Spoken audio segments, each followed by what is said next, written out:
Andito tayo ngayon sa Airport Terminal 3 at nag-iintay ng aming boarding.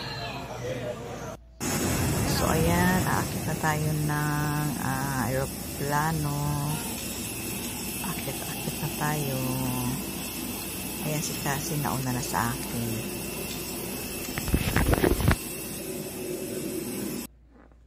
Ayan, hanap-hanap tayo kung anong seat number natin.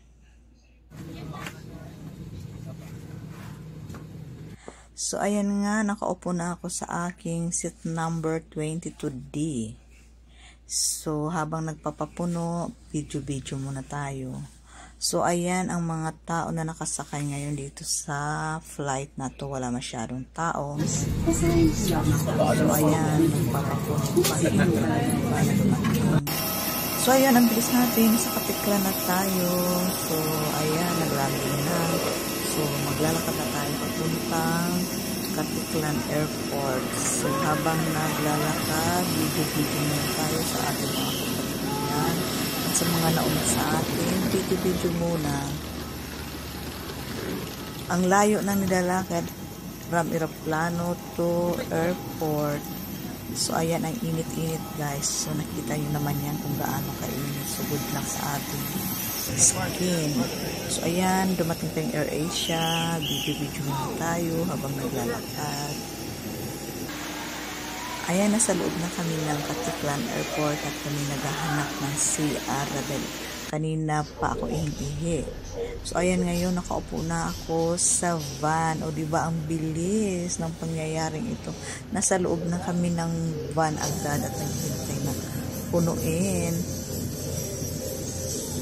So, ang tagal nga mapuno, guys. Kasi ang laki nito, oh. Pero ang ganda ng van at hindi ko alam ang tawag dito.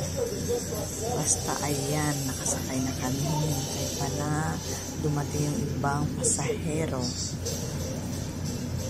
So, ayan guys, naglalakad na kami. Naglalakad, umaandar na pala.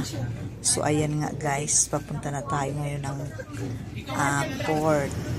So, guys, ang mahal ng pamasahe. 100 lang pala. So, actually, mabilis lang to eh.